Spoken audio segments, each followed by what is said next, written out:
ಹುಡುಕಾಟ ಪ್ರಾರಂಭಿಸಿದ್ದು within 2 hours ಒಳಗಡೆನೆ ಸೌಜನ್ಯ ಸಿಗ್ತಾಳೆ, ಆದ್ರೆ ಶವ ಆಗಿ. ಅವಳ ಕೈಗಳನ್ನ ಅವಳದೇ ದುಪಟ್ಟ ಅಂಡ್ ID ಕಾರ್ಡ್ ಇಂದ ಮರಕ್ಕೆ ಕಟ್ಟಿರ್ತಾರೆ. And most brutal part is ಅವಳ ಯೋನಿ, ಅವಳ ಏನಿತ್ತ ಅದ್ರ ಒಳಗಡೆ 6 ಇಂಚ್ ಮಣ್ಣು ತುಂಬಿರ್ತಾರೆ. ಓ ಬಿಡಪ್ಪ, ನಮ್ ಪೊಲೀಸ್ ಅವ್ರಿಗೆ ತಮ್ಮ ಡ್ಯೂಟಿ ಮೇಲೆ ಎಷ್ಟೊಂದು ನಿಷ್ಠೆ ಇದೆ, ಒಂದೇ ದಿನದಲ್ಲಿ ಆರೋಪಿನ ಹಿಡಿದ್ಬಿಟ್ರಲ್ಲ ಅಂತ ಪೊಲೀಸ್ ಅವ್ರ ಮೇಲೆ ಫುಲ್ ಒಂಥರ ಹೊಗಳ್ತಾ ಇರ್ತಾರೆ.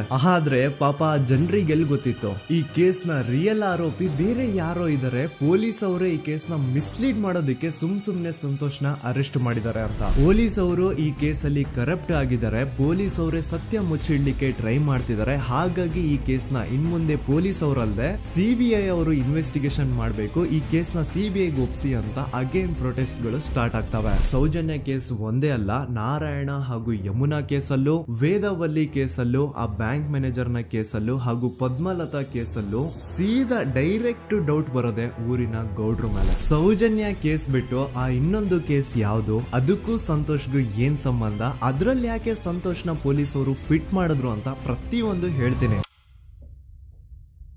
ನಾನು ಈ ಚಾನೆಲ್ ನ ಸ್ಟಾರ್ಟ್ ಮಾಡಿದಾಗಿಂದ one of the most requested video ಬಂದು ಸೌಜನ್ಯ ಕೇಸ್ ಬಗ್ಗೆ. ಸರಿ, ನಮ್ ದೂತ ಸಭೆಯ ಪ್ರಜೆಗಳು ಇಷ್ಟೊಂದು ಕೇಳ್ತಿದಾರಲ್ಲ, ಈ ಒಂದು ಕೇಸ್ ಬಗ್ಗೆ ವಿಡಿಯೋ ಮಾಡುವ ಅಂತ ಸೌಜನ್ಯ ಕೇಸ್ ಬಗ್ಗೆ ನಾನು ರಿಸರ್ಚ್ ಸ್ಟಾರ್ಟ್ ಮಾಡಿದೆ. ಅಂಡ್ ಟ್ರಸ್ಟ್ ಮೀ, ಎಷ್ಟೊಂದು ಕಾಂಪ್ಲೆಕ್ಸ್ ಈ ಒಂದು ಕೇಸ್ ಇದೆ ಅಂತಂದ್ರೆ ನನ್ ತಲೆನೇ ಕೆಟ್ಬಿಡ್ತು. ಬಟ್ ಡೋಂಟ್ ವರಿ, ನಿಮ್ಗಂತೂ ಪ್ರತಿ ಒಂದನ್ನ ತುಂಬಾ ಸಿಂಪಲ್ ಆಗಿ ಅರ್ಥ ಮಾಡಿಸ್ತೇನೆ. ಅನ್ಕೊಳ್ಳಿ, ಒಂದು ಊರು, ಆ ಊರಲ್ಲಿ ಒಂದು ಗೌಡ್ರ ಕುಟುಂಬ ಇದೆ. ಅಂಡ್ ಆ ಗೌಡ್ರ ಕುಟುಂಬ ತುಂಬಾನೇ ಪವರ್ಫುಲ್, ಲೈಕ್ ನಾವು ಮೂವೀಸ್ ಅಲ್ಲಿ ನೋಡ್ತೀವಿ ಹಂಗೆ. ಸೊ ಗೌಡ್ರ ಊರು ಬಂದು ಧರ್ಮಸ್ಥಳ ಅಂತ. ಆ ಒಂದು ಊರಲ್ಲಿ ಇವ್ರಿಗೆ ಸಖತ್ ಕಂಟ್ರೋಲ್ ಇರುತ್ತೆ. ಈವನ್ ಅದೇ ಒಂದು ರೀಜನ್ ಅಲ್ಲಿ ಇರುವಂತಹ ಒಂದು ತುಂಬಾನೇ ಪಾಪ್ಯುಲರ್ ದೇವಸ್ಥಾನನು ಸಹ ಇವರೇ ಕಂಟ್ರೋಲ್ ಮಾಡ್ತಿರ್ತಾರೆ. ಆ ಒಂದು ದೇವಸ್ಥಾನ ಇಂದ ಈ ಗೌಡ್ರ ಕುಟುಂಬಕ್ಕೆ ಎಷ್ಟೊಂದು ದುಡ್ಡು ಬರ್ತಾ ಇರುತ್ತೆ ಅಂತಂದ್ರೆ, ಅದೇ ದುಡ್ಡಲ್ಲಿ ಇವರು ಬೇಜನ್ ಪ್ರೈವೇಟ್ ಪ್ರೈಮರಿ ಅಂಡ್ ಹೈಸ್ಕೂಲ್ಸ್ ನ ಸ್ಥಾಪನೆ ಮಾಡಿರ್ತಾರೆ, ಬೇಜನ್ ಪ್ರೈವೇಟ್ ಮೆಡಿಕಲ್ ಕಾಲೇಜಸ್ ಇರ್ತವೆ, ಅಂಡ್ ಬೇಜನ್ ಪ್ರೈವೇಟ್ ದೊಡ್ಡ ದೊಡ್ಡ ಹಾಸ್ಪಿಟಲ್ಸ್ ಇರ್ತವೆ. ಒಟ್ಟಲ್ಲಿ ಹೇಳ್ಬೇಕು ಅಂತಂದ್ರೆ ದುಡ್ಡಿನ ಸುರಿಮಳೆ ಇವ್ರಿಗೆ. ನೋಡಿ, ನಮ್ಮ ಭಾರತ ದೇಶದಲ್ಲಿ ಒಂದು ಕಾನೂನು ಇದೆ, ದ ರಿಲಿಜಿಯಸ್ ಎಂಡೋಮೆಂಟ್ ಆಕ್ಟ್ 1863 ಅಂತ.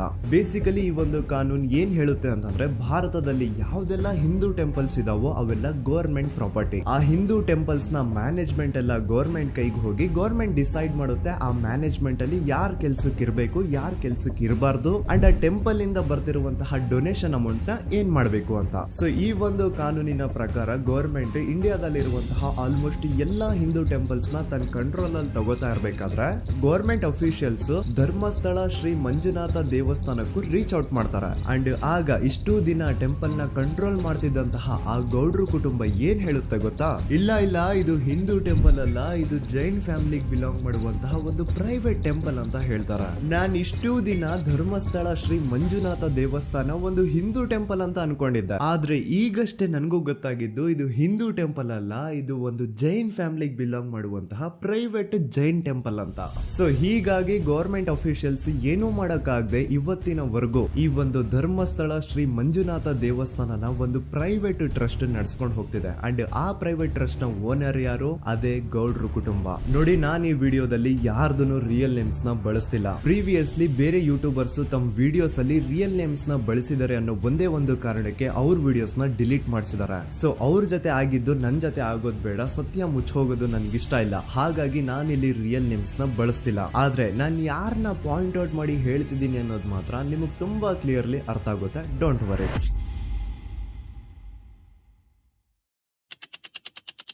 ದಿನಾಂಕ 9/10/2012. A very normal day for every one except Soujanya.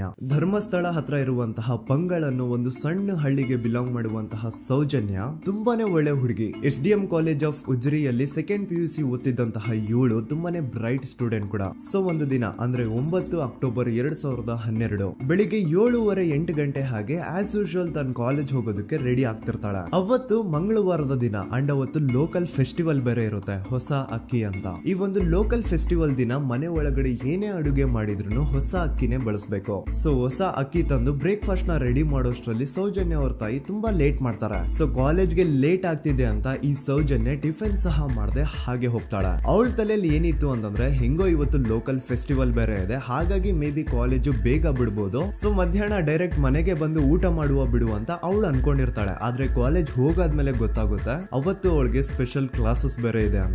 Soujanya breakfast ಕೂಡ ಮಾಡಿರಲ್ಲ ಅಂಡ್ ಲಂಚ್ ಬಾಕ್ಸ್ ಕೂಡ ತಂದಿರಲ್ಲ. ಹಾಗಾಗಿ ಲಂಚ್ ಟೈಮ್ ಅಲ್ಲಿ ಸೌಜನ್ಯನ ಒಬ್ಳು ಫ್ರೆಂಡ್ ಜಾನ್ವಿ ತಾನ್ ತಂದಿರುವಂತಹ ಲಂಚ್ ಬಾಕ್ಸ್ ಅಲ್ಲಿ ಒಂದಿಷ್ಟು ಲಂಚ್ ನ ಆಫರ್ ಮಾಡ್ತಾಳೆ. ಆದ್ರೆ ಸೌಜನ್ಯ ಪರವಾಗಿಲ್ಲ ನೀನ್ ತಿನ್ನು, ನಾನ್ ಮನೆಗೆ ಹೋಗ್ಬಿಟ್ಟು ಊಟ ಮಾಡ್ಕೊಂತೀನಿ ಅಂತ ಹೇಳ್ತಾಳೆ. ಸುಮಾರು ಮಧ್ಯಾಹ್ನದ 3:45ಕ್ಕೆ ಕಾಲೇಜ್ ಬಿಡುತ್ತೆ.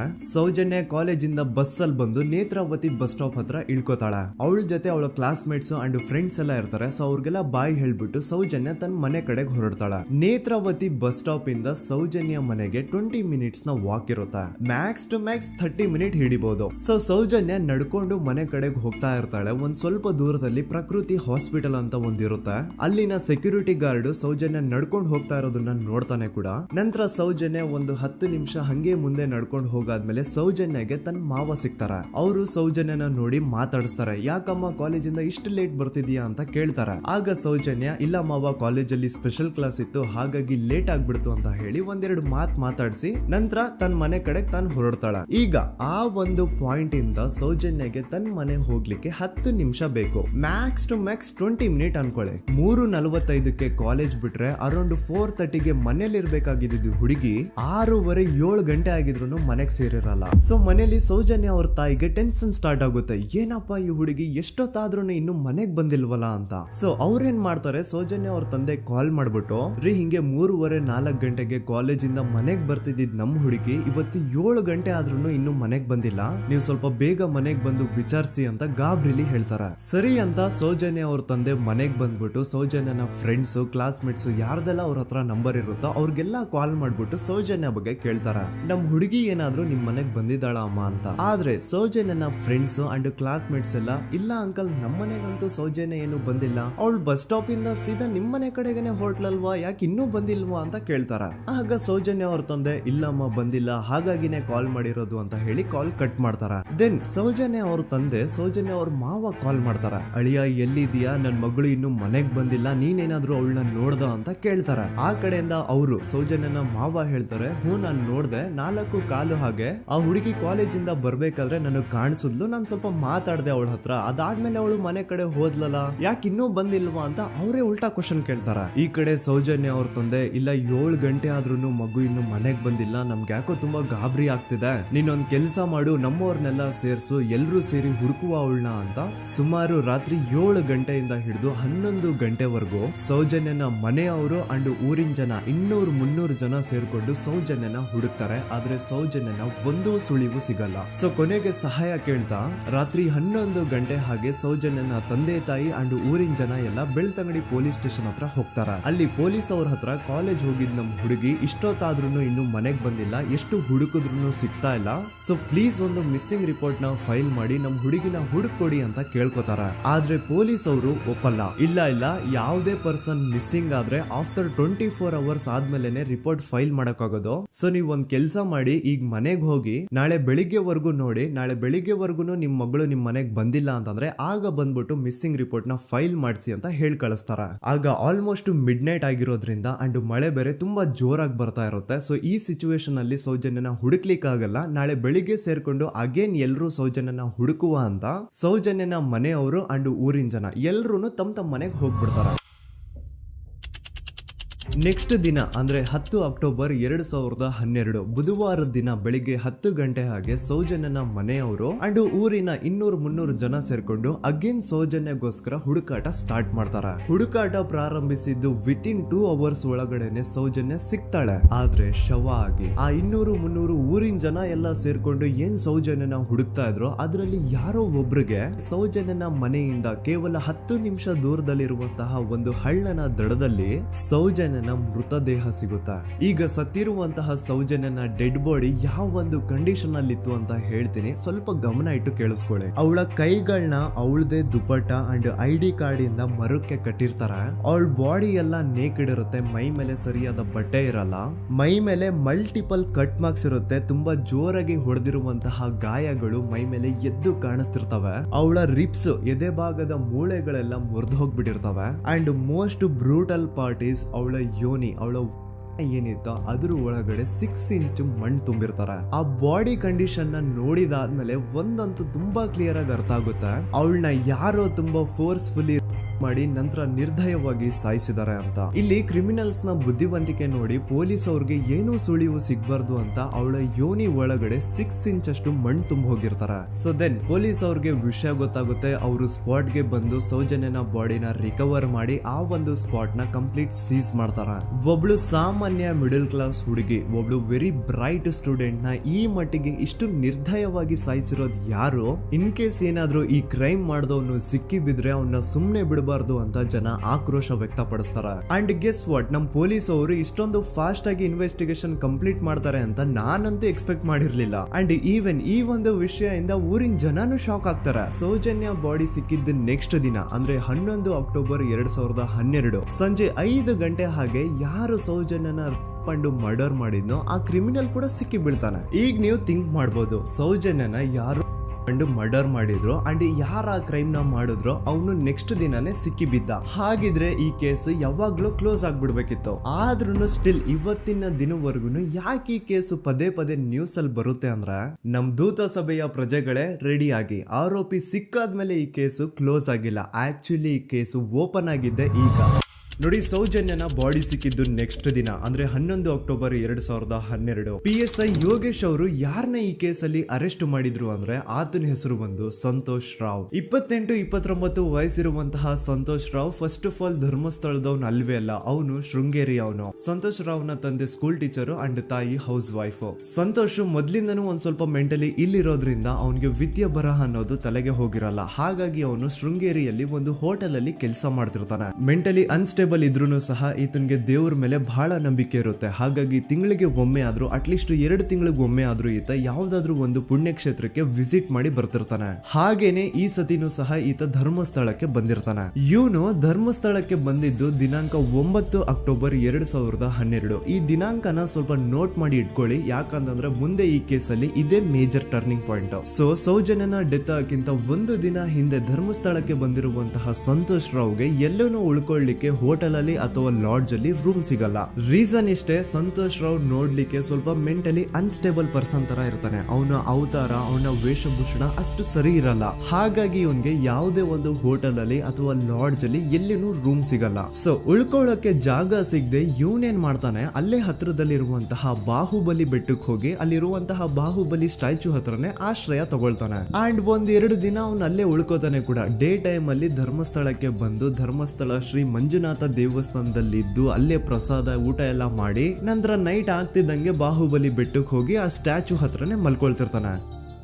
ಸೊ ಒಂದು ದಿನ ಅಂದ್ರೆ 11 ಅಕ್ಟೋಬರ್ 2012 ಸಂಜೆ 5 ಗಂಟೆ ಹಾಗೆ ಈ ಸಂತೋಷ್ ರಾವ್ ತನ್ನ ಪಾಡಿಗೆ ತಾನು ಆ ಬೆಟ್ಟದ ಮೇಲೆ ಕೂತ್ಕೊಂಡು ಸೀನರೀಸ್ ನ ಎಂಜಾಯ್ ಮಾಡ್ತಾ ಇರಬೇಕಾದ್ರೆ ಯಾರೋ ಅದೇ ಊರಿನ 5 ಜನ ಕಿಡಿಗೇಡಿಗಳು ಬಂದು ಇವನ್ ಹತ್ರ ಜಗಳ ತೆಗಿತಾರ. ಈ 5 ಜನ ಯಾರು ಅಂತ ನಂತರ ಹೇಳ್ತೇನೆ. ಸೊ ಈ 5 ಜನ ಕಿಡಿಗೇಡಿಗಳು ಸಂತೋಷ್ ರಾವ್ ಹತ್ರ ಜಗಳ ತೆಗೆದು ಅವನ್ನ ಅವಾಚ್ಯ ಶಬ್ದಗಳಿಂದ ಬೈದು ಅವನ್ನ ಹೊಡೆದು, ಅಷ್ಟೇ ಸಾಲದೆ ಆ 5 ಜನ ಸಂತೋಷ್ ರಾವ್ನ ಪೊಲೀಸ್ ಸ್ಟೇಷನ್ಗೆ ಎಳ್ಕೊಂಡ್ ಬಂದು ಇವನು ನಾವು ಬಾಹುಬಲಿ ಬೆಟ್ಟಕ್ಕೆ ಅಂತ ಹೋಗಿದ್ರೆ ಅಲ್ಲಿ ನಮ್ಮ ಮೇಲೆ ಅಟ್ಯಾಕ್ ಮಾಡ್ದ, ಇವ್ನು ನೋಡ್ಲಿಕ್ಕೂ ಸಹ ಒಳ್ಳೆ ಸೈಕೋ ಕಿಲ್ಲರ್ ಇದ್ದಂಗಿದಾನೆ, ನಮ್ಗೆ ಯಾಕೋ ನಿನ್ನೆ ನಮ್ಮೂರಲ್ಲಿ ನಡೆದಿರುವಂತಹ ಘಟನೆ ಆ ಸೌಜನ್ಯನ ಮರ್ಡರ್ ಇವನೇ ಮಾಡಿದಾನೆ ಅಂತ ಡೌಟ್ ಬರ್ತಿದೆ ಅಂತ ಆ 5 ಜನ ಕಿಡಿಗೇಡಿಗಳು ಸಂತೋಷ್ ರಾವ್ನ ಪೊಲೀಸ್ ಅವ್ರ ಹತ್ರ ಹಾಕೊಡ್ತಾರ.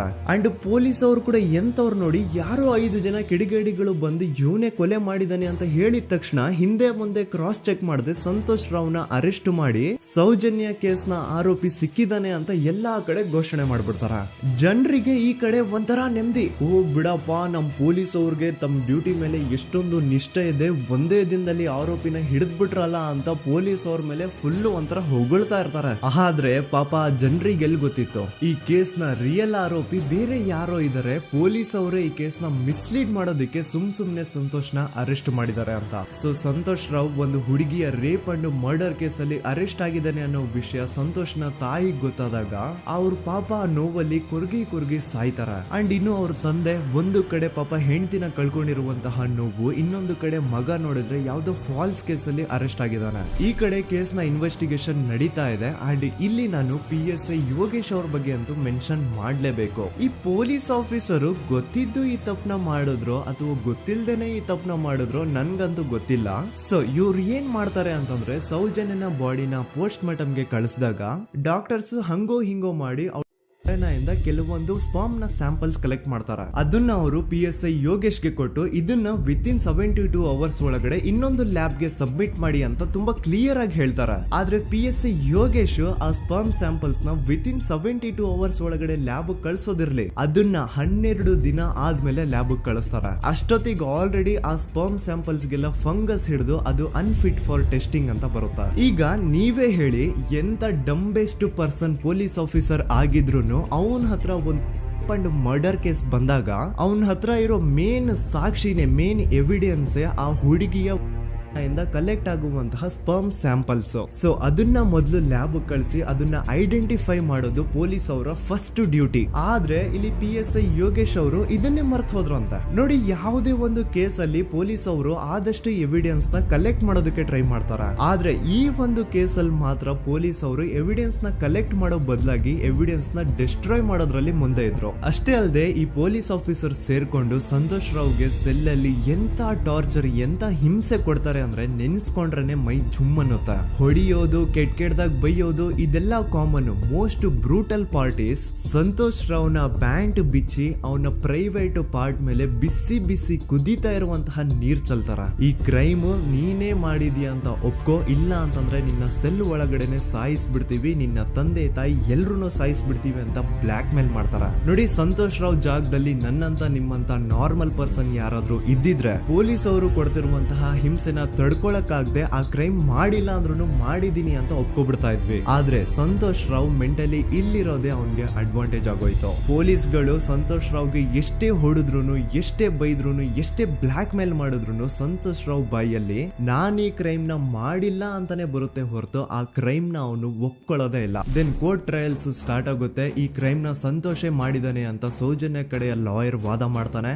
ಅದಕ್ಕೆ ಆಪೋಸಿಟ್ ಆಗಿ ಸಂತೋಷ್ ರಾವ್ ಕಡೆಯಿಂದ ಒಬ್ರು ಲಾಯರ್ ಇಲ್ಲ, ಸಂತೋಷ್ ರಾವ್ ಈ ಕ್ರೈಮ್ ನ ಮಾಡ್ಲಿಕ್ಕೆ ಸಾಧ್ಯನೇ ಇಲ್ಲ ಅಂತ ವಾದ ಮಾಡ್ತಿರ್ತಾರೆ. ಅಂಡ್ ಕೋರ್ಟ್ ಇಂದ ಆಚೆಗಡೆ ಸಂತೋಷ್ ರಾವ್ ನ ಅಗೇನ್ಸ್ಟ್ ಸ್ಟೂಡೆಂಟ್ಸ್ ಪ್ರೊಟೆಸ್ಟ್ ನಡೆಯುತ್ತೆ, ಪಬ್ಲಿಕ್ ಪ್ರೊಟೆಸ್ಟ್ ನಡೆಯುತ್ತೆ. ಅರೆಸ್ಟ್ ಆಗಿರುವಂತಹ ಸಂತೋಷ್ ರಾವ್ಗೆ ಗಲ್ಲಿಗೇರಿಸ್ರಿ ಅಂತ ಅವ್ರು ಡಿಮ್ಯಾಂಡ್ ಮಾಡ್ತಿರ್ತಾರೆ. ಸೊ ಹೀಗೆ ಒಂದು 2-3 ವರ್ಷ ಕಳೆದು ಹೋಗುತ್ತೆ. ನಂತರ ಒಂದು ಕೋರ್ಟ್ ಟ್ರಯಲ್ ಅಲ್ಲಿ ಸಂತೋಷ್ ರಾವ್ ಪರವಾಗಿ ಹೋರಾಡ್ತಿದ್ದಂತಹ ಲಾಯರ್ ಯಾಕೆ ಈ ಕೇಸ್ ಅಲ್ಲಿ ಸಂತೋಷ್ ಆರೋಪಿ ಅಲ್ಲ ಅಂತ ಪ್ರೂವ್ ಮಾಡ್ಲಿಕ್ಕೆ ಕೆಲವೊಂದು ಪಾಯಿಂಟ್ಸ್ ನ ಮುಂದೆ ಇಡ್ತಾರೆ. ಅದೇನಂತಂದ್ರೆ, ಮೊದಲನೇದಾಗಿ ಸಂತೋಷ್ ರಾವೇ ಈ ಕ್ರೈಮ್ ನ ಮಾಡಿದಾನೆ ಅಂತ ಒಬ್ರು ಒಂದು ಐ ವಿಟ್ನೆಸ್ ಇರಲ್ಲ. ಇನ್ನೊಂದೇನು ಅಂತಂದ್ರೆ, ಯಾವೊಂದು ಕಂಡೀಷನ್ ಅಲ್ಲಿ, ಯಾವೊಂದು ಬ್ರೂಟಲ್ ಕಂಡೀಷನ್ ಅಲ್ಲಿ ಸೌಜನ್ಯನ ಬಾಡಿ ಸಿಕ್ಕಿತ್ತೋ ಅದನ್ನ ಗಮನದಲ್ಲಿಟ್ಕೊಂಡು ಸ್ವಲ್ಪ ಪ್ರಾಕ್ಟಿಕಲ್ ಆಗಿ ಥಿಂಕ್ ಮಾಡಿದ್ರೆ ಆ ಒಂದು ಭೀಕರ ಕ್ರೈಮ್ ನ ಒಬ್ನೇ ಮಾಡ್ಲಿಕ್ಕೆ ಸಾಧ್ಯನೇ ಇಲ್ಲ. ಇನ್ನೊಂದು ಪಾಯಿಂಟ್ ಏನು ಅಂತಂದ್ರೆ, ಸೌಜನ್ಯನ ಇಂದ ಪೊಲೀಸ್ ಅವ್ರಿಗೆ ಯಾವುದೇ ಸ್ಪರ್ಮ್ ಸ್ಯಾಂಪಲ್ ಸಿಗ್ಬಾರ್ದು ಅಂತ 6 ಇಂಚು ಅಷ್ಟು ಮಣ್ಣು ಹಾಕಿರ್ತಾರ. ಸೊ ಈಗ ನೀವೇ ಹೇಳಿ, ಮೆಂಟಲಿ ಇಲ್ಲಿರುವಂತಹ ಪರ್ಸನ್ಗೆ ಇಷ್ಟೊಂದು ಬುದ್ಧಿವಂತಿಕೆ ಇರುತ್ತಾ? ಅನ್ಕೊಳ್ಳಿ, ಅಷ್ಟೊಂದು ಬುದ್ಧಿವಂತಿಕೆ ಅವ್ನಿಗಿದ್ರು ಆ ಕ್ರೈಮ್ ಮಾಡಾದ್ಮೇಲೆ ಅವನ ಆ ಊರಿಂದ ಓಡ್ ಹೋಗ್ಬೋದಾಗಿತ್ತು. ಆದ್ರೆ ಮತ್ತ್ಯಾಕೆ ಅವನು ಅದೇ ಊರಲ್ಲೇ ಇರ್ತಾನೆ? ಅಂಡ್ ಸೌಜನ್ಯ ಕೊನೆಯದಾಗಿ ಪ್ರಕೃತಿ ಹಾಸ್ಪಿಟಲ್ ಮುಂದ್ಗಡೆಯಿಂದ ನಡ್ಕೊಂಡು ಹೋಗ್ತಾ ಇರ್ಬೇಕಾದ್ರೆ ಆ ಪ್ರಕೃತಿ ಹಾಸ್ಪಿಟಲ್ ನ ಸೆಕ್ಯೂರಿಟಿ ಗಾರ್ಡ್ ನೋಡ್ತಾನೆ. ಅಂಡ್ ಪ್ರಕೃತಿ ಹಾಸ್ಪಿಟಲ್ ನ ಆಚೆಗಡೆ CCTV ಕ್ಯಾಮರಾನು ಇರುತ್ತೆ. ಸಡನ್ಲಿ ಆ CCTV ಫುಟೇಜ್ ಕೂಡ ಕಾಣೆ ಆಗ್ಬಿಡುತ್ತಾ. ಇನ್ನೊಂದೇನು ಅಂತಂದ್ರೆ, ಸೌಜನ್ಯನ ಮರ್ಡರ್ ಆಗಿದ್ದು ನೆಕ್ಸ್ಟ್ ದಿನಾನೇ ಪೊಲೀಸ್ ಅವರು ಆರೋಪಿನ ಹಿಡಿದ್ರು. ಸೊ ಹಾಗಿದ್ದಾಗ ಆ ಕಲೆಕ್ಟ್ ಮಾಡಿರುವಂತಹ ಸ್ಪರ್ಮ್ ಸ್ಯಾಂಪಲ್ಸ್ ನ ಲ್ಯಾಬ್ ಗೆ ಕಳಿಸಿ ಇವನೇ ಆರೋಪಿ ಅಂತ ಕನ್ಫರ್ಮ್ ಮಾಡೋ ಬದಲಾಗಿ ಯಾಕೆ ಪೊಲೀಸ್ ಅವರು ಆ ಸ್ಪರ್ಮ್ ಸ್ಯಾಂಪಲ್ಸ್ ನ ತಮ್ಮ ಹತ್ರನೇ ಇಟ್ಕೊಂಡು 12 ದಿನವರೆಗೂ ಅದಕ್ಕೆ ಫಂಗಸ್ ಹಿಡಿಯೋವರೆಗೂ ಕಾದು ಆಮೇಲೆ ಅದನ್ನ ಲ್ಯಾಬ್ ಕಳಿಸಿದ್ರು? ಅಂಡ್ ಮೇನ್ ಇಂಪಾರ್ಟೆಂಟ್ ಆಗಿ ಸಂತೋಷ್ ರಾವ್ಗೆ ಒಂದು ಗುಪ್ತ ರೋಗ ಇರುತ್ತೆ, ಅದೇ ಫಿಮೋಸಿಸ್ ಅಂತ. ಈ ಕಾಯಿಲೆ ಏನು ಅಂತ ನಾನು ಈ ವಿಡಿಯೋದಲ್ಲಿ ಡೀಟೇಲ್ಡ್ ಆಗಿ ಎಕ್ಸ್ಪ್ಲೈನ್ ಮಾಡ್ಲಿಕ್ಕೆ ಆಗಲ್ಲ.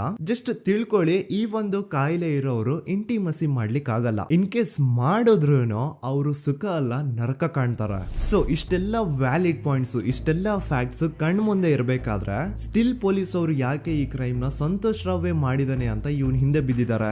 ಯಾಕೆ ಅವರು ಈ ಕ್ರೈಮ್ ಇವನ್ ಬಿಟ್ರೆ ಬೇರೆ ಯಾರಾದ್ರೂ ಮಾಡಿರ್ಬೋದಲ್ಲ ಅಂತ ಆ ಆಂಗಲ್ ಅಲ್ಲಿ ಇನ್ವೆಸ್ಟಿಗೇಷನ್ ಮಾಡ್ತಿಲ್ವಲ್ಲ ಅಂತ ಪೊಲೀಸ್ ಅವರ ಇನ್ವೆಸ್ಟಿಗೇಷನ್ ಮೇಲೆ ಈಗ ಕ್ವಶನ್ ಬರುತ್ತೆ. So after hearing all of this, ಎಲ್ಲರಿಗೂ ಈಗ ಪೊಲೀಸ್ ಅವರ ಇನ್ವೆಸ್ಟಿಗೇಷನ್ ಇನ್ವೆಸ್ಟಿಗೇಷನ್ ಮೇಲೆ ಡೌಟ್ ಬರುತ್ತೆ. ಅಂಡ್ ಈವನ್ ಸೌಜನ್ಯ ಅವ್ರ ಮನೆಯವರು ಕೂಡ ನಿಜವಾದ ಆರೋಪಿ ಸಂತೋಷ್ ಅಲ್ಲ ಅಂತ ತಮ್ಮ ಅಭಿಪ್ರಾಯನ ವ್ಯಕ್ತಪಡಿಸ್ತಾರೆ. ಆಗ ಅಲ್ಲಿವರೆಗೂ ಸಂತೋಷ್ ರಾವ್ನ ಗಲ್ಲಿಗೇರಿಸಿ ಅಂತ ಏನು student protest and public protest ಎಲ್ಲ ನಡೀತಾ ಇತ್ತು, ಈಗ ಅದೆಲ್ಲ ನಿಂತು ಹೋಗಿ ಎಲ್ಲಾ ಹೇಟ್ರೇಡ್ ಪೊಲೀಸ್ ಅವ್ರ ಕಡೆಗೆ ಹೋಗುತ್ತೆ. ಪೊಲೀಸ್ ಅವರು ಈ ಕೇಸಲ್ಲಿ ಕರಪ್ಟ್ ಆಗಿದ್ದಾರೆ, ಪೊಲೀಸ್ ಅವರೇ ಸತ್ಯ ಮುಚ್ಚಿಡ್ಲಿಕ್ಕೆ ಟ್ರೈ ಮಾಡ್ತಿದ್ದಾರೆ. ಹಾಗಾಗಿ ಈ ಕೇಸ್ ನ ಇನ್ ಮುಂದೆ ಪೊಲೀಸ್ ಅವರಲ್ಲದೆ ಸಿಬಿಐ ಅವರು ಇನ್ವೆಸ್ಟಿಗೇಷನ್ ಮಾಡಬೇಕು, ಈ ಕೇಸ್ ನ ಸಿಬಿಐ ಒಪ್ಸಿ ಅಂತ ಅಗೇನ್ ಪ್ರೊಟೆಸ್ಟ್ ಗಳು ಸ್ಟಾರ್ಟ್ ಆಗ್ತವೆ. ಸೊ ಧರ್ಮಸ್ಥಳದಲ್ಲಿ ಇಷ್ಟೊಂದು ಹೋರಾಟಗಳಾಗ್ತಿದಾವೆ, ಒಬ್ಳು ಹುಡುಗಿ ಜೊತೆ ಇಷ್ಟೊಂದು ಅನ್ಯಾಯ ಆಗಿದೆ, ಆದ್ರೂ ಸಹ ಧರ್ಮಾಧಿಕಾರಿ ಏನು ಮಾತೇ ಆಡ್ತಿಲ್ವಲ್ಲ ಈ ಹುಡುಗಿ ಬಗ್ಗೆ ಅಂತ ಜನರು ಪ್ರಶ್ನೆ ಮಾಡಿದಾಗ ಆಗ ಧರ್ಮಾಧಿಕಾರಿನೂ ಜನರು ಮುಂದೆ ಬಂದ್ಬಿಟ್ಟು ಈ ಕೇಸ್ ನ ಸಿಬಿಐ ಒಪ್ಸಿ ಅಂತ ಹೋರಾಟ ಮಾಡ್ತಾರ.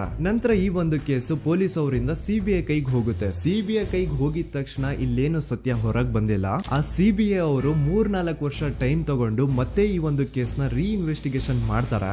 ಆದ್ರೆ ಅಲ್ಲೇನು ಇನ್ವೆಸ್ಟಿಗೇಷನ್ ಮಾಡ್ಲಿಕ್ಕೆ ಉಳ್ದೇ ಇರಲ್ಲ. ಆ ಪೊಲೀಸ್ ಅವರು ಅವ್ರ ಕೈಯಲ್ಲಿ ಈ ಕೇಸು ಇದ್ದಷ್ಟು ದಿನ ಎಷ್ಟಾಗುತ್ತೋ ಅಷ್ಟು ಎವಿಡೆನ್ಸ್ ನ ಡೆಸ್ಟ್ರಾಯ್ ಮಾಡ್ಬಿಟ್ಟಿರ್ತಾರ. ಸೊ ಹಾಗಾಗಿ ಅಲ್ಲಿ ಸಿಬಿಐ ಅವ್ರಿಗೆ ಇನ್ವೆಸ್ಟಿಗೇಷನ್ ಮಾಡ್ಲಿಕ್ಕೆ ಏನ್ ಉಳ್ದೇ ಇರಲ್ಲ. ಆದ್ರೂ ಸ್ಟಿಲ್ ಅವರು 3-4 ಇಯರ್ಸ್ ಟೈಮ್ ತಗೊಂಡು ನಂತರ ಫೈನಲಿ ಒಂದು ರಿಪೋರ್ಟ್ ನ ಕೋರ್ಟ್ ಗೆ ಸಬ್ಮಿಟ್ ಮಾಡ್ತಾರೆ. ಅಂಡ್ ಸಿಬಿಐ ಅವರು ಕೋರ್ಟ್ ಗೆ ಸಬ್ಮಿಟ್ ಮಾಡಿರುವಂತಹ ಆ ಒಂದು ರಿಪೋರ್ಟ್ ಅಲ್ಲಿ ಏನಿತ್ತು ಅಂದ್ರೆ ಸಿಬಿಐ ಇನ್ವೆಸ್ಟಿಗೇಷನ್ ಕನ್ಫರ್ಮ್ಸ್ ದಟ್ ಈ ಒಂದು ಕ್ರೈಮ್ ನ ಸಂತೋಷ್ ರಾವೇ ಮಾಡಿದಾನೆ ಅಂತ.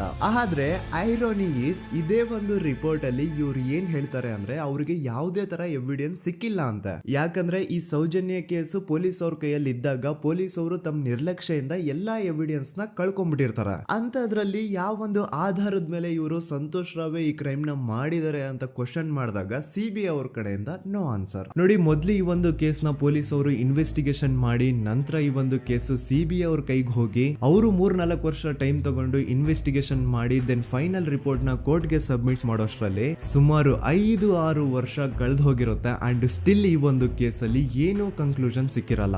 ಎವ್ರಿ ಇಯರ್ ಸೌಜನ್ಯನ ಬರ್ತ್ಡೇ ಇದ್ದಾಗ ಅಥವಾ ತಿಥಿ ಇದ್ದಾಗ ಅವಳನ್ನ ನೆನೆಸ್ಕೊಂಡು ಅವಳ ಹೆಸರಲ್ಲಿ public protest and student protest ನಡೀತಾನೆ ಇರ್ತವೆ. ಸೊ ಒಂದು ದಿನ ಈ ಒಂದು ಪ್ರೊಟೆಸ್ಟ್ ಗಳ ನ್ಯೂಸ್ ಗಿರೀಶ್ ಮುಟ್ಟಣ್ಣನವರ ಗಮನಕ್ಕೆ ಬರುತ್ತೆ.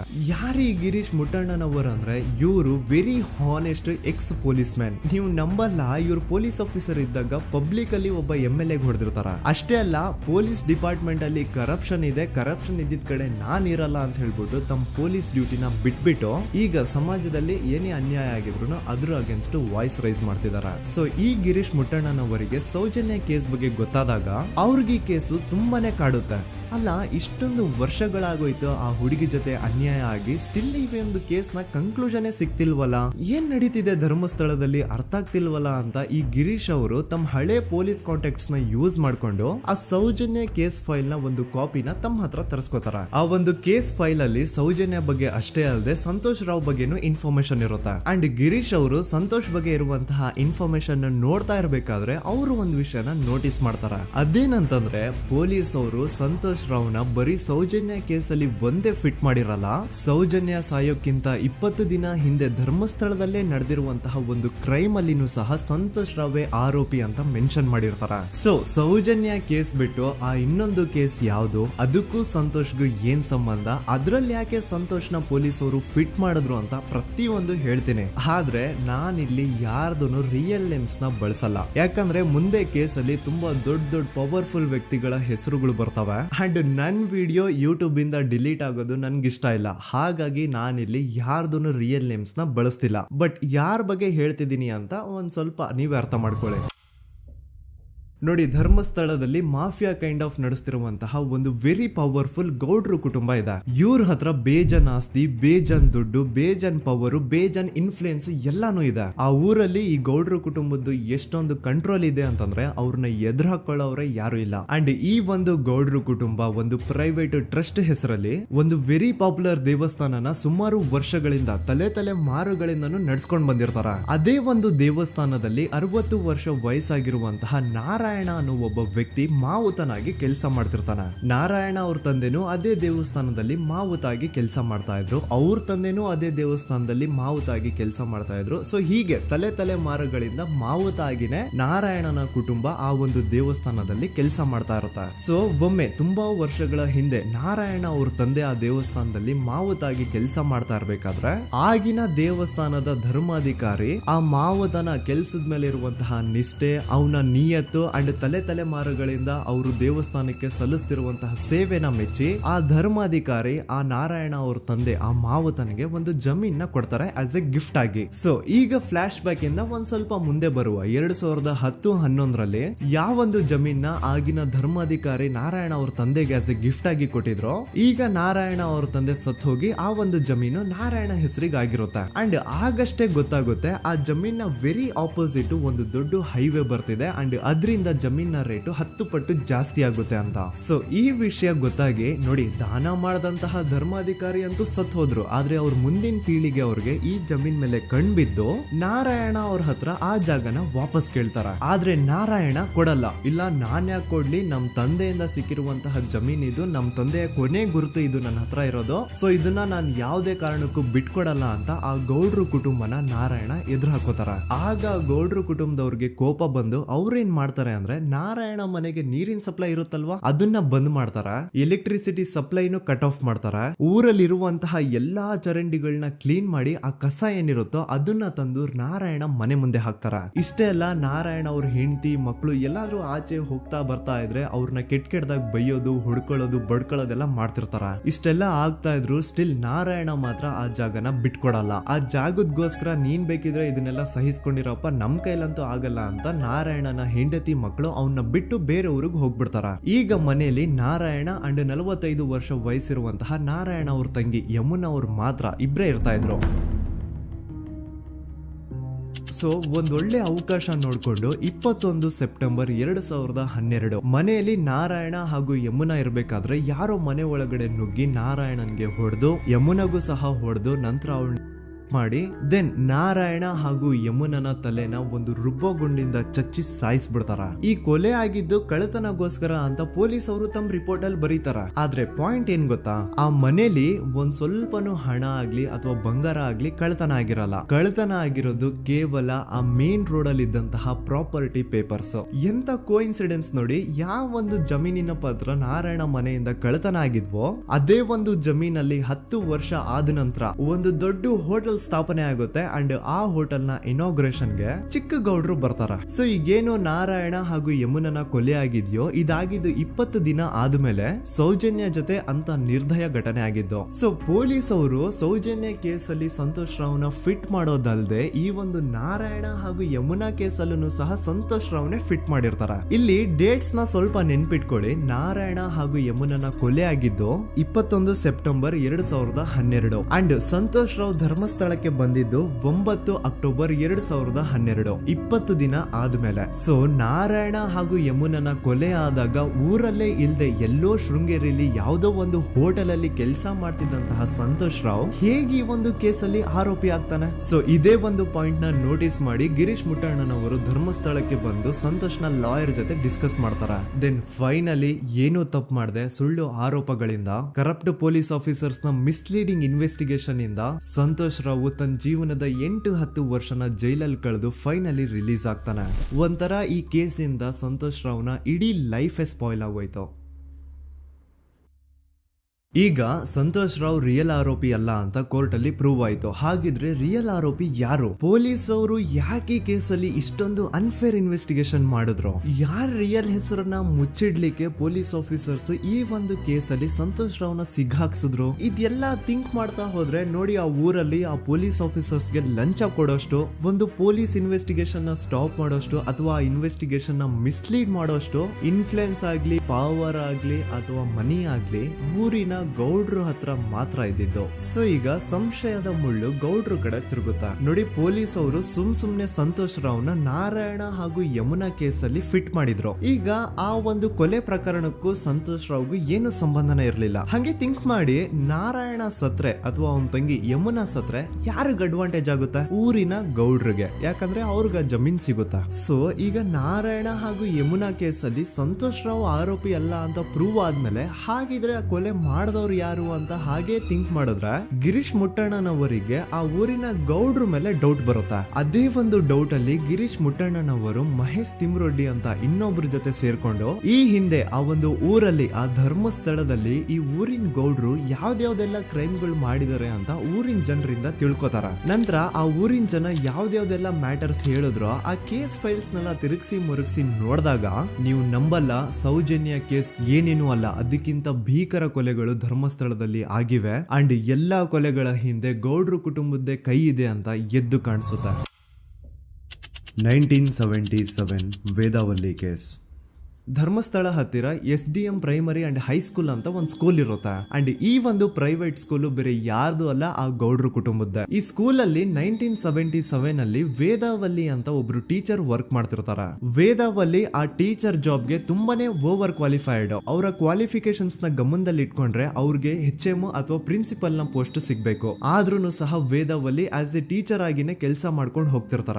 ಒಮ್ಮೆ ಏನಾಗುತ್ತೆ, ಸ್ಕೂಲ್ ಅಲ್ಲಿ ಪ್ರಿನ್ಸಿಪಲ್ ನ ಪೋಸ್ಟ್ ಖಾಲಿ ಆಗುತ್ತೆ ಅಂಡ್ ಆ ಒಂದು ಪೋಸ್ಟ್ ಗೆ ಎಲ್ರು ಏನ್ ಅನ್ಕೊಳ್ತಾರೆ, ವೇದಾವಲ್ಲಿನೇ ಸೆಲೆಕ್ಟ್ ಮಾಡೋದು ಅಂತ. ಆದ್ರೆ ವೇದಾವಲ್ಲಿಯ ಕ್ಯಾಸ್ಟ್ ಬೇರೆ ಇದೆ ಅನ್ನೋ ಒಂದೇ ಒಂದು ಕಾರಣಕ್ಕೆ ಆ ಪ್ರಿನ್ಸಿಪಲ್ ನ ಪೋಸ್ಟ್ ವೇದಾವಲ್ಲಿಗೆ ಸಿಗದೆ ಬೇರೆ ಯಾರನ್ನೋ ತಂದು ಕೂರಿಸ್ಬಿಟ್ಟಿರ್ತಾರ. ಇದರಿಂದ ಟೀಚರ್ ವೇದಾವಲ್ಲಿಗೆ ತುಂಬಾ ಕೋಪ ಬಂದು ಅವ್ರ ಸ್ಕೂಲ್ ಮುಂದೆ ಪ್ರೊಟೆಸ್ಟ್ ಮಾಡೋದ್ ಸ್ಟಾರ್ಟ್ ಮಾಡ್ತಾರ. ಅಂಡ್ ಈ ವಿಷಯ ಸ್ಕೂಲ್ ನ ಓನರ್ಸ್ ಗೆ ಇಷ್ಟ ಆಗಲ್ಲ. ಸೊ ಅವರು ಆ ಕೋಪನ ಹಾಗೆ ಮನ್ಸಲ್ಲಿ ಇಟ್ಕೊಂಡಿರ್ತಾರೆ. ಒಮ್ಮೆ ಏನಾಗುತ್ತೆ, ಸ್ಕೂಲ್ ರಜೆ ಇರುತ್ತೆ, ವೇದಾವಲ್ಲಿ ಮನೇಲಿ ಇರ್ತಾರ ಅಂಡ್ ಅವ್ರ ಹಸ್ಬೆಂಡ್ ಡಾಕ್ಟರ್ ಅರಳೆ ಅವ್ರಿಗೆ ಯಾವ್ದೋ ಬೇರೆ ಊರಲ್ಲಿ ಒಂದು ಕಾಲೇಜ್ ಅಲ್ಲಿ ಸೆಮಿನಾರ್ ಏನೋ ಇರುತ್ತೆ. ಸೊ ಅವರು ಅಲ್ಲಿಗೆ ಹೋಗಿರ್ತಾರೆ. ಈಗ ಮನೇಲಿ ಇರೋದು ವೇದಾವಲ್ಲಿ ಒಂದೇ. ಇದೇ ಒಂದು ಅವಕಾಶನ ನೋಡ್ಕೊಂಡು ಯಾರೋ ವೇದಾವಲ್ಲಿ ಅವ್ರ ಮನೆಗೆ ನುಗ್ಗಿ ವೇದಾವಲ್ಲಿಗೆ ಹೊಡೆದು ನಂತರ ಅವ್ರನ್ನ ಜೀವಂತವಾಗಿ ಸುಟ್ಬಿಡ್ತಾರ. ಸ್ವಲ್ಪ ಹೊತ್ತು ನಂತರ ರಾತ್ರಿ ಆಗ್ತಿದ್ದಂಗೆ ಡಾಕ್ಟರ್ ಅರಳೆ ಅವರು ಮನೆಗೆ ವಾಪಸ್ ಬರ್ತಾರೆ ಅಂಡ್ ಮನೆ ಒಳಗಡೆ ಬಂದ್ ನೋಡಿದ್ರೆ ವೇದಾವಲ್ಲಿ ಅವರು ಸತ್ ಹೋಗಿ ಅವರ ಬಾಡಿ ಸುಟ್ ಹೋಗಿ ನೆಲದ ಮೇಲೆ ಬಿದ್ದಿದೆ. ಹೆಂಡತಿನ ಕಳ್ಕೊಂಡಿರುವಂತಹ ದುಃಖನ ಸೈಡ್ಗೆ ಇಟ್ಟು ಡಾಕ್ಟರ್ ಅರಳೆ ಅವರು ಮೊದ್ಲು ಪೊಲೀಸ್ ಸ್ಟೇಷನ್ ಹೋಗ್ಬಿಟ್ಟು ನಮ್ ಮನೆಗೆ ನಾನ್ ಇಲ್ದೇ ಇರುವಂತಹ ಸಮಯನ ನೋಡ್ಕೊಂಡು ಯಾರೋ ಮನೆ ಒಳಗಡೆ ನುಗ್ಗಿ ನನ್ನ ಹೆಂಡತಿನ ಹೊಡೆದು ನಂತರ ಅವಳನ್ನ ತುಂಬಾ ಭೀಕರವಾಗಿ ಸಾಯಿಸಿದರೆ ಅಂತ ಪೊಲೀಸ್ ಅವ್ರಿಗೆ ರಿಪೋರ್ಟ್ ಕೊಡಕ್ ಹೋದ್ರೆ ಅಲ್ಲಿ ಪೊಲೀಸ್ ಅವರು ಉಲ್ಟಾ ಡಾಕ್ಟರ್ ಅರಳೆ ಮೇಲೆನೆ FIR ಬರ್ದು ನೀನೇ ನಿನ್ ಹೆಂಡತಿನ ಸಾಯಿಸಿದ್ಯಾ, ನಾಟಕ ಮಾಡಬೇಡ ಅಂತ ಅವ್ರನ್ನೇ ಅರೆಸ್ಟ್ ಮಾಡ್ಬಿಡ್ತಾರ. ನಂತರ 2-3 ವರ್ಷ ಜೈಲಲ್ಲೇ ಇದ್ದು ಡಾಕ್ಟರ್ ಅರಳೆ ಅವರು ತಮ್ಮ ಫ್ರೆಂಡ್ಸ್ ಅಂಡ್ ಫ್ಯಾಮಿಲಿ ಮೂಲಕ ಎವಿಡೆನ್ಸ್ ನೆಲ್ಲ ಕಲೆಕ್ಟ್ ಮಾಡಿಸಿ ತಾನ ಕೊಲೆನ ಮಾಡಿಲ್ಲ, ತನ್ನ ಹೆಂಡತಿನ ಸಾಯಿಸಿಲ್ಲ ಅಂತ ಕೋರ್ಟ್ ಅಲ್ಲಿ ಪ್ರೂವ್ ಮಾಡ್ಕೊಂಡು ಜೈಲಿಂದ ರಿಲೀಸ್ ಆಗ್ತಾರ. ಸೊ ಈಗ ಡಾಕ್ಟರ್ ಅರಳೆ ಅವರು ಈ ಒಂದು ಕ್ರೈಮ್ ನ ಮಾಡಿಲ್ಲ ಅಂತಂದ್ರೆ ವೇದಾವಲ್ಲಿನ ಅಷ್ಟು ಭೀಕರವಾಗಿ ಸಾಯಿಸಿದವ್ರು ಯಾರು, ಈ ವಿಷಯ ಇವತ್ತಿನವರೆಗೂ ಗೊತ್ತಾಗಿಲ್ಲ. 1986 ಅಲ್ಲಿ ನಡೆದಂತಹ ಪದ್ಮಲತಾ ಕೇಸ್. ಪದ್ಮಲತಾ ಅವ್ರ ತಂದೆ ಕಮ್ಯುನಿಸ್ಟ್ ಪಾರ್ಟಿನ ಲೀಡರ್ ಇರ್ತಾರೆ. ಅವ್ರ ರಿಯಲ್ ನೇಮ್ ಏನು ಅಂತ ನಮಗ್ ಗೊತ್ತಾಗಿಲ್ಲ, ಬಟ್ ಈ ವಿಡಿಯೋದಲ್ಲಿ ಅವ್ರ ಹೆಸರು ಲಕ್ಷ್ಮಣ್ ಅಂತ ಅನ್ಕೊಳ್ಳಿ. ಸೊ ಕಮ್ಯುನಿಸ್ಟ್ ಪಾರ್ಟಿನ ಲೀಡರ್ ಇರುವಂತಹ ಲಕ್ಷ್ಮಣ್ ಅವ್ರಿಗೆ ಊರಲ್ಲಿ ತುಂಬಾನೇ ಸಪೋರ್ಟ್ ಇರುತ್ತೆ, ಊರಿನ ಜನರ ಫೇವ್ರೇಟ್ ಇರ್ತಾರೆ ಇವರು. ಅಂಡ್ ಅದೇ ವರ್ಷ ಅಂದ್ರೆ 1986 ಅಲ್ಲಿ ಪಂಚಾಯತ್ ಎಲೆಕ್ಷನ್ ಬೇರೆ ಇರುತ್ತೆ ಅಂಡ್ ಎಲ್ರಿಗೂ ಗೊತ್ತಿತ್ತು ಲಕ್ಷ್ಮಣೆ ಗೆಲ್ಲೋದು ಅಂತ. ಆ ಪಂಚಾಯತ್ ಎಲೆಕ್ಷನ್ ಅಲ್ಲಿ ಲಕ್ಷ್ಮಣ್ ಆಪೋಸಿಟ್ ಗೌಡ್ರಿಗೆ ತುಂಬಾ ಬೇಕಾಗಿರೋರು ಒಬ್ರು ನಿಂತಿರ್ತಾರ ಅಂಡ್ ಅವ್ರಿಗೂ ಗೊತ್ತಿತ್ತು ಎಲೆಕ್ಷನ್ ಏನಾದ್ರು ಆದ್ರೆ ಲಕ್ಷ್ಮಣ ಎಲೆಕ್ಷನ್ ಅಲ್ಲಿ ಗೆಲ್ಲೋದು ಅಂತ. ಸೊ ಎಲ್ಲಿ ಸೋತೋಗ್ಬಿಡ್ತೀವೋ ಅನ್ನೋ ಭಯಕ್ಕೆ ಆ ಗೌಡ್ರು ಕಡೆ ಅವ್ರು ಏನ್ ಮಾಡ್ತಾರೆ, ಲಕ್ಷ್ಮಣ್ನ ಅಪ್ರೋಚ್ ಮಾಡಿ ಮುಚ್ಕೊಂಡು ಈ ಪಂಚಾಯತ್ ಎಲೆಕ್ಷನ್ ಅಲ್ಲಿ ನಿನ್ ನಾಮಿನೇಷನ್ ನ ಕ್ಯಾನ್ಸಲ್ ಮಾಡು ಅಂತ ವಾರ್ನಿಂಗ್ ಕೊಡ್ತಾರ. ಆದ್ರೆ ಲಕ್ಷ್ಮಣ್ ಅವರು ಅಂಜದೆ ನೀವ್ ಏನ್ ಮಾಡ್ತಿರೋ ಮಾಡ್ಕೊಳ್ರಿ, ಆದ್ರೆ ನಾನ್ ಮಾತ್ರ ನಾಮಿನೇಷನ್ ನ ಕ್ಯಾನ್ಸಲ್ ಮಾಡಲ್ಲ ಅಂತ ಆ ಗೌಡ್ರು ಕುಟುಂಬನ ಎದುರು ಹಾಕೋತಾರ. ದೆನ್ ಎಂತ ಕೋಇನ್ಸಿಡೆನ್ಸ್ ನೋಡಿ, ನೆಕ್ಸ್ಟ್ ಡೇನೆ ಲಕ್ಷ್ಮಣ್ ಅವ್ರ ಮಗಳು ಪದ್ಮಲತಾ ಕಿಡ್ನಾಪ್ ಆಗ್ತಾಳ. ಸುಮಾರು 56 ದಿನ ಅವಳನ್ನ ಯಾರೋ ಕಿಡ್ನಾಪ್ ಮಾಡ್ತಾರೆ ಅಂಡ್ ಆ 56 ದಿನ ಡೈಲಿ ಅವಳನ್ನ ಶೋಷಣೆ ಕೂಡ ಮಾಡ್ತಾರ. ನಂತರ 56 ದಿನ ಆದ್ಮೇಲೆ ಪದ್ಮಲತನ ಬಾಡಿ ನೇತ್ರಾವತಿ ನದಿಲಿ ತೇಲ್ತಾ ಸಿಗುತ್ತಾ. ಆಸ್ ಎಕ್ಸ್ಪೆಕ್ಟೆಡ್ ಈ ಕೇಸಲ್ಲೂ ಪೊಲೀಸ್ ಅವ್ರ ಕಡೆಯಿಂದ ಪ್ರಾಪರ್ ಇನ್ವೆಸ್ಟಿಗೇಷನ್ ಆಗಲ್ಲ ಅಂಡ್ ಯಾರ್ ಪದ್ಮಲತನ ಕಿಡ್ನಾಪ್ ಮಾಡಿದ್ರು, ಯಾರು ಅವಳನ್ನ 15 ದಿನವರೆಗೂ ಶೋಷಣೆ ಮಾಡಿ ನಂತರ ಅವಳನ್ನ ಅಷ್ಟು ಭೀಕರವಾಗಿ ಸಾಯಿಸಿದ್ರು ಅಂತ ಇವತ್ತಿನ ದಿನದವರೆಗೂ ಗೊತ್ತಾಗಿಲ್ಲ. ಮತ್ತೆ ನಮಗೆ ಗೊತ್ತಾದದು 22ಕ್ಕೆ ಸ್ಕೂಲ್ ಡೇ 56 ದಿನ ಕಳೆದು ಹೊಳೆಯಲ್ಲಿ ಹೆಣ ಉಂಡು ಎಂದು ಕೇಳಿ ಪೊಲೀಸಿನವರು ಬರುವಾಗ ಬಂದು ಹೇಳುವಾಗ ನಮಗೆ ಗೊತ್ತಾದ. ಅವರು ನನ್ನನ್ನು ಕರ್ಕೊಂಡೋಗಿ ಅಲ್ಲಿ ಹೋಗಿದೆ. ಇನ್ನೊಂದು ಲಾಸ್ಟ್ ಕೇಸ್ ಇದೆ, ಇದು ಅರ್ಲಿ 2000 ಅಲ್ಲಿ ನಡೆದಿರೋದು. ಇವ್ರದ್ದು ಅಷ್ಟಾಗಿ ಡೀಟೇಲ್ಸ್ ನಾನು ಹೇಳಲ್ಲ, ಜಸ್ಟ್ ಮೇಲ್ ಹೇಳ್ತೀನಿ. 2000 ಇಸ್ವಿಯಲ್ಲಿ ಧರ್ಮಸ್ಥಳದಲ್ಲಿ 2 ಫಿನಾನ್ಸ್ ಬ್ಯಾಂಕ್ ಇರ್ತಾವೆ. ಒಂದು ಅಗೇನ್ ರಿಯಲ್ ನೇಮ್ ತಗೊಳ್ಳೋದು ಬೇಡ, ಲೈಕ್ ಜಸ್ಟ್ ಸಹಕಾರ ಗ್ರಾಮೀಣ ಬ್ಯಾಂಕ್ ಅನ್ಕೊಳ್ಳಿ. ಅಂಡ್ ಇನ್ನೊಂದು ಬಂದ್ಬಿಟ್ಟು SDM ಫೈನಾನ್ಸ್ ಪ್ರೈವೇಟ್ ಲಿಮಿಟೆಡ್. ಈ SDM ಫೈನಾನ್ಸ್ ಪ್ರೈವೇಟ್ ಲಿಮಿಟೆಡ್ ಬಂದು ಗೌಡ್ರು ಕುಟುಂಬ ಅವ್ರಿಗೆ ಸೇರಿದ್ದು. ಆ ಕಡೆ ಇವ್ರ ಆಪೋಸಿಟ್ ಏನದು ಗ್ರಾಮೀಣ ಬ್ಯಾಂಕ್ ಇತ್ತು, ಅದರಲ್ಲಿ ಒಬ್ಬ ಮ್ಯಾನೇಜರು ಬಡವ್ರಿಗೆ ಸಹಾಯ ಆಗ್ಲಿ ರೈತರಿಗೆ ಸಹಾಯ ಆಗ್ಲಿ ಅಂತ ತುಂಬಾ ಕಡಿಮೆ ಬಡ್ಡಿಗೆ ಲೋನ್ ಕೊಡ್ತಿರ್ತಾನೆ. ಇದ್ರಿಂದಾಗಿ ಧರ್ಮಸ್ಥಳದಲ್ಲಿ ಆಲ್ಮೋಸ್ಟ್ ಎಲ್ಲಾ ಕಸ್ಟಮರ್ಸ್ ಆ ಗ್ರಾಮೀಣ ಬ್ಯಾಂಕ್ ಕಡೆಗೆ ಹೋಗ್ತಿರ್ತಾರೆ. SDM ಫೈನಾನ್ಸ್ ಪ್ರೈವೇಟ್ ಲಿಮಿಟೆಡ್ ಕಡೆಗೆ ಯಾರು ಬರ್ತಿರಲ್ಲ. ಇದ್ರಿಂದ ಗೌಡ್ರಿಗೆ ಲಾಸ್ ಆಗ್ತಿರುತ್ತ. ಸೊ ಅವ್ರೇನ್ ಮಾಡ್ತಾರೆ, ಆ ಗ್ರಾಮೀಣ ಬ್ಯಾಂಕ್ ನ ಮ್ಯಾನೇಜರ್ ಏನಿದ್ನೋ ಅವನ್ಗೆ ಒಂದು ಸ್ವೀಟ್ ವಾರ್ನಿಂಗ್ ಕೊಡ್ತಾರ. ಮುಚ್ಕೊಂಡು ಇನ್ಮೇಲೆಯಿಂದ ನಿನ್ ಲೋನ್ಸ್ ಕೊಡೋದನ್ನ ನಿಲ್ಸ್ಬಿಡು. ಇನ್ ಕೇಸ್ ಲೋನ್ ಕೊಟ್ರು ನಾವ್ ಯಾವ ಇಂಟ್ರೆಸ್ಟ್ ರೇಟ್ ಗೆ ಲೋನ್ ನ ಕೊಡ್ತಾ ಇದೀವೋ ಅದೇ ರೇಟ್ ಗೆ ನೀನು ಕೊಡುವ ಅಂತ ಫೋರ್ಸ್ ಮಾಡ್ತಾರ. ಆದ್ರೆ ಆ ಗ್ರಾಮೀಣ ಬ್ಯಾಂಕ್ ನ ಮ್ಯಾನೇಜರ್ ಇದ್ಯಾವುದನ್ನು ಕಿವಿಗೆ ಹಾಕೊಳ್ಳಾರ್ದೆ ಅವನ್ ಕೆಲಸ ಅವ್ನ್ ಮಾಡ್ಕೊಂಡು ಹೋಗ್ತಾನ. ದೆನ್ ಸಡನ್ಲಿ ಒಂದು ದಿನ ಬ್ಯಾಂಕ್ ಮ್ಯಾನೇಜರ್ ನ ಹೆಂಡತಿನ ಮನೆ ಒಳಗಡೆನೆ ನುಗ್ಗಿ ಯಾರು ಮಾಡಿ ತುಂಬಾ ಭೀಕರವಾಗಿ ಸಾಯಿಸ್ಬಿಡ್ತಾರ. ಇದ್ರ ರಿಗಾರ್ಡಿಂಗ್ ಆ ಬ್ಯಾಂಕ್ ಮ್ಯಾನೇಜರ್ ಪೊಲೀಸ್ ಸ್ಟೇಷನ್ ಅಲ್ಲಿ ಕಂಪ್ಲೇಂಟ್ ಕೊಡಕ್ ಹೋದ್ರೆ ಪೊಲೀಸ್ ಅವರು ಉಲ್ಟಾ ಆ ಬ್ಯಾಂಕ್ ಮ್ಯಾನೇಜರ್ ಹೆಸರಲ್ಲೇ FIR ಬರ್ದು ನೀನೇ ನಿನ್ ಹೆಂಡತಿನ ಸಾಯಿಸಿದ್ಯಾ ಅಂತ ಅವನ್ನೇ ಅರೆಸ್ಟ್ ಮಾಡ್ಬಿಡ್ತಾರ. ನಂತರ 1-2-3 ವರ್ಷ ಆ ಬ್ಯಾಂಕ್ ಮ್ಯಾನೇಜರ್ ಜೈಲಲ್ಲಿ ಇರ್ತಾನೆ. ಅದಾದ್ಮೇಲೆ ಅವನ ಕ್ರೈಮ್ ನ ಮಾಡಿಲ್ಲ ಅಂತ ಕೋರ್ಟ್ ಅಲ್ಲಿ ಪ್ರೂವ್ ಆಗುತ್ತೆ. ಆದ್ರೆ ರಿಯಲ್ ಕ್ರೈಮ್ ಮಾಡಿದವರು ಯಾರು ಅಂತ still it's A question mark. And ಇನ್ನೊಂದು ನಾರಾಯಣ ಅಂಡ್ ಯಮುನಾ ಕೇಸ್ ಬಗ್ಗೆ ಅಂತೂ ನಾನು ಆಗ್ಲೇ ನಿಮ್ಗೆ ಎಕ್ಸ್ಪ್ಲೇನ್ ಮಾಡಿದೆ. ಸೊ ಎಂತ ಕೋಇನ್ಸಿಡೆಂಟ್ಸ್ ಗಳು ನೋಡಿ, ಯಾರೆಲ್ಲ ಆ ಧರ್ಮಸ್ಥಳದಲ್ಲಿ ಗೌಡ್ರು ಕುಟುಂಬನ ಎದುರಾಕೊಂಡಿದಾರೋ ಅವ್ರ ಜೀವನದಲ್ಲಿ ಏನೋ ಒಂದು ತುಂಬಾ ದೊಡ್ಡ ದುರಂತ ನಡೆದು ಹೋಗುತ್ತಾ. ಅಂಡ್ ಸರ್ಪ್ರೈಸಿಂಗ್ಲಿ ಅವ್ರ ಕೇಸಲ್ಲಿ ಪೊಲೀಸ್ ಅವ್ರ ಕಡೆಯಿಂದ ಪ್ರಾಪರ್ ಇನ್ವೆಸ್ಟಿಗೇಷನ್ ಆಗಲ್ಲ. ಅಂಡ್ ಯಾರ ಕ್ರೈಮ್ ನ ಮಾಡಿದ್ರು ಅಂತ ಯಾವತ್ತೂ ಹೊರಗ್ ಬರೋದೇ ಇಲ್ಲ. ಸೊ ಈ ಗೌಡ್ರು ಕುಟುಂಬದವರು ಧರ್ಮಸ್ಥಳದಲ್ಲಿ ಬೇಜಾನ್ ಕರ್ಮಕಾಂಡಗಳನ್ನ ಮಾಡಿದ್ದಾರೆ. ಅಂಡ್ ಅವ್ರ ಪವರ್ ಅಂಡ್ ಅವ್ರಿಗಿರುವಂತಹ ಇನ್ಫ್ಲೂಯೆನ್ಸ್ ಇಂದ ಆ ಎಲ್ಲಾ ಕೇಸ್ ನ ಮುಚ್ಚಾಕಿದ್ದಾರೆ ಅಂತ